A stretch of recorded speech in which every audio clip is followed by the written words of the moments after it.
मैं Rakesh Sharma government polytechnic college Kota में प्रवक्ता केमिकल के पद पर कार्यरत हूँ। यहाँ मैं सेकेंड ईयर केमिकल डिपार्टमेंट से रोस्टेड केमिकल रिएक्शन का अध्यापन करता हूँ। आज एक नंबर 2 के बारे में अध्ययन करेंगे। इसका टॉपिक है क्लासिफिकेशन ऑफ केमिकल रिएक्शन, रासायनिक अभिक्रियाओं का वर्गीकरण। सबसे हम करते हैं classification of chemical reaction. Chemical analysis में जहाँ पर विभिन्न यूनिट प्रोसेस यूनिट ऑपरेशन की सहायता से अनेक प्रकार के उपयोगी पदार्थों का मैन्युफैक्चर किया जाता है, वहाँ पर रिएक्टेंट को प्रोडक्ट में कन्वर्ट करने के लिए विभिन्न प्रकार के रासायनिक अभिक्रियाएं प्रयोग में लाई जाती है, जिनका वर्गीकरण मुख्य रूप से 4 प्रकार से किया जाता है। इसमें पहला single and multiple reaction, single and multiple reaction, दूसरा रिवर्सिबल एंड इरिवर्सिबल रिएक्शन, तीसरा एलिमेंट्री नॉन एलिमेंट्री रिएक्शन, चौथा होमोजेनियस एंड हेटेरोजेनियस रिएक्शन। अब सभी अभिक्रियाओं के बारे में विस्तार से अध्ययन करेंगे। सबसे पहले हम कंसीडर करते हैं single and multiple reaction. Single reaction क्या होती है? वह रिएक्शन जिसकी प्रोग्रेस को प्रेडिक्ट करने के लिए एक स्टोइकोमेट्रिक एक्सप्रेशन की आवश्यकता होती है, तो सिंगल रिएक्शन कहा जाता है। जैसे 2H2 + O2 = 2H2, H2 + CO2 = 2H2। यहाँ पर एक रिएक्शन को एक ही स्टोइकोमेट्रिक एक्सप्रेशन द्वारा प्रदर्शित किया गया है, इन सभी रिएक्शन को सिंगल रिएक्शन कहा जाता है। क्या कर सकते हैं? मल्टीपल रिएक्शन, वह रिएक्शन जिसकी प्रोग्रेस को प्रदर्शित करने के लिए दो से अधिक स्टोइकोमेट्रिक एक्सप्रेशन की आवश्यकता होती है, इसे मल्टीपल रिएक्शन कहा जाता है। एस्ट्रीन पर हाइड्रोजन बराबर एथिलीन, एथिलीन पर हाइड्रोजन बराबर एथेन। यहाँ रिएक्शन को दो स्टोइकोमेट्रिक एक्सप्रेशन द्वारा प्रदर्शित किया है, इसका रिएक्शन को मल्टीपल रिएक्शन कहा जाता है। इसके बाद मेथेन प्लस फ्लोरीन बराबर मोनोक्लोरोमीथेन, मोनोक्लोरोमीथेन प्लस फ्लोरीन बराबर डाइक्लोरोमीथेन, डाइक्लोरोमीथेन प्लस फ्लोरीन बराबर क्लोरोफॉर्म, क्लोरोफॉर्म प्लस CO2 बराबर कार्बन टेट्राक्लोराइड। यहाँ रिएक्शन को 4 पदों में प्रदर्शित किया गया है, इस प्रकार के रिएक्शन को मल्टीपल रिएक्शन या बहुलक अभिक्रिया कहा जाता है।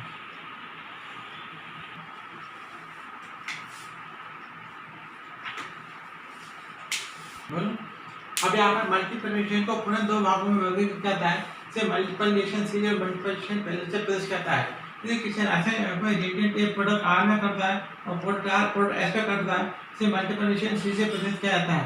और यदि किसी रासायनिक में रिएक्टेंट ए प्रोडक्ट RS में कन्वर्ट होता है, इसे मल्टीपल रिएक्शन पहले से प्रदर्शित किया जाता है। यहाँ पर मल्टीपल रिएक्शन सीरीज को प्रदर्शित करता है C + ½ = CO, CO + ½ = CO2, इसे मल्टीपल रिएक्शन सीरीज कहा जाता है। इसका एसिटिन पर हाइड्रोजन बराबर एथिलीन, एथिलीन पर हाइड्रोजन बराबर एथेन, इस प्रकार के रिएक्शन को मल्टीपल रिएक्शन सीरीज कहा जाता है।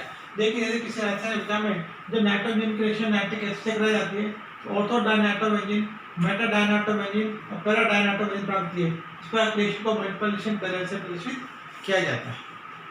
अब हम कैसे करते हैं रिवर्सिबल इरिवर्सिबल रिएक्शन। उत्कर्ण में एंडोकेमिकल अभिक्रिया है। रिवर्सिबल रिएक्शन क्या होती है? वह रिएक्शन जिसमें रिएक्टेंट अभिक्रिया के प्रोडक्ट बनाते हैं, रिएक्शन जो दोनों दिशाओं में होती है, तथा रिएक्टेंट अभिक्रिया के प्रोडक्ट पे करते हैं और प्रोडक्ट पुनः अभिक्रिया के रिएक्टेंट में परिवर्तित होता है। इस प्रकार के रिएक्शन को रिवर्सिबल रिएक्शन उत्क्रमणीय अभिक्रिया कहा जाता है। यहाँ पर क्या होता है कि एक रिएक्शन को प्रदर्शित किया गया है A + PP = RR + SS। क्या यहाँ पर कहता है rate constant for forward chemical reaction, K2 rate constant for backward chemical reaction. C concentration of reactant A, CV concentration of reactant B, CR concentration of reactant R, C द्वारा concentration of reactant ऐसे प्रदर्शित की जाती है। यहाँ पर rate of forward chemical reaction, forward chemical rate को forward chemical reaction की रेट का मान K1 C की पावर है, C की पावर B द्वारा प्रदर्शित करता है, और rate of backward chemical reaction का मान K2 CR की पावर है, C की पावर S द्वारा प्रदर्शित करता है। ये ठीक जब साम्य अवस्था स्थापित हो जाती है, फॉरवर्ड रिएक्शन की रेट और बैकवर्ड रिएक्शन की रेट दोनों इक्वल हो जाती है। इस अवस्था में साम्य अवस्था स्थापित हो जाती है। साम्य अवस्था स्थापित होने के बाद रिएक्टेंट प्रोडक्ट का सिस्टम में कोई परिवर्तन नहीं होता है। तो यहाँ पर फॉरवर्ड केमिकल रेट है K1 C की पावर A, C की पावर B बराबर K2 CR की पावर R, C की पावर S। K/K2 बराबर CR की पावर R, C की पावर S/C की पावर A × C की पावर B। K/K2 को कैसे होता है? इक्विलिब्रियम कांस्टेंट साम्यता निष्ठांत से प्रदर्शित किया जाता है। अब यहाँ पर साम्य अवस्था नियतांक गैसीय रूप में Ca, Cab, Cr और Cs को प्रदर्शित करता है। कैसे बराबर Cr की पावर S, Cs की पावर S/C की पावर A × C की पावर इस प्रकार से रिवर्सिबल रिएक्शन के साम्य अवस्था नियतांक का मान ज्ञात किया जाता है। दूसरी रिएक्शन का इरिवर्सिबल रिएक्शन है।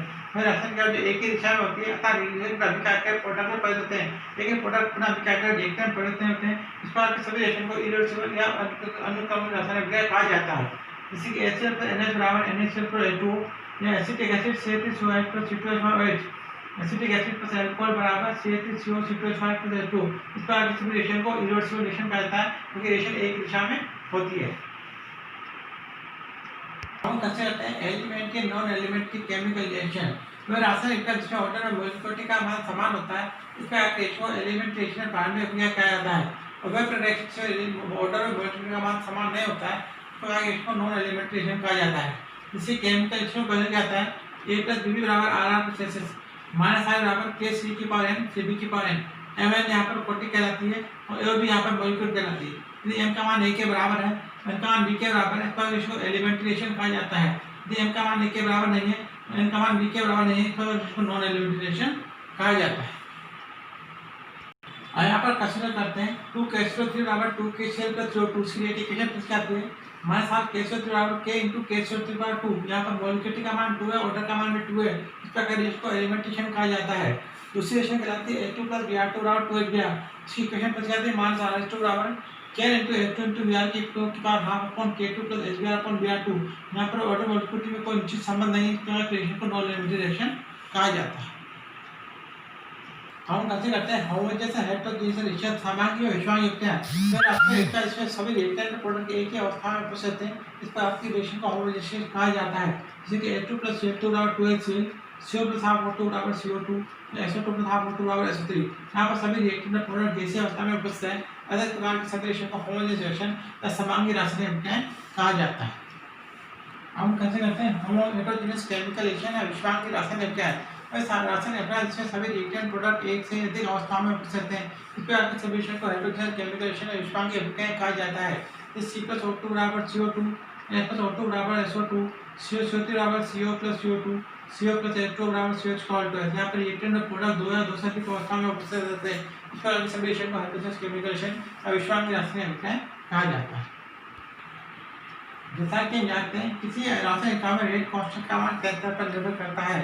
रेट कांस्टेंट की टेंपरेचर पर निर्भरता का मान प्रदर्शित करने के लिए तीन प्रकार की थ्योरी प्रयोग लाई जाती है, जिन्हें आर्नस्ट थ्योरी, फुजियन थ्योरी और ट्रांजिशन स्टेट थ्योरी से प्रदर्शित करता है। अब इन सभी थ्योरी के बारे में विस्तार से अध्ययन करेंगे। आर्नस्ट थ्योरी के अनुसार किसी भी रासायनिक अभिक्रिया में रेट कांस्टेंट का मान टेंपरेचर का एक्सपोनेंशियल फंक्शन होता है और इन सूत्रों पर प्रदर्शित करता है कि और a * e के पावर माइनस ये कोण r के द्वारा इक्वेशन प्रदर्शित की जाती है। Thank you friends, thank you very much.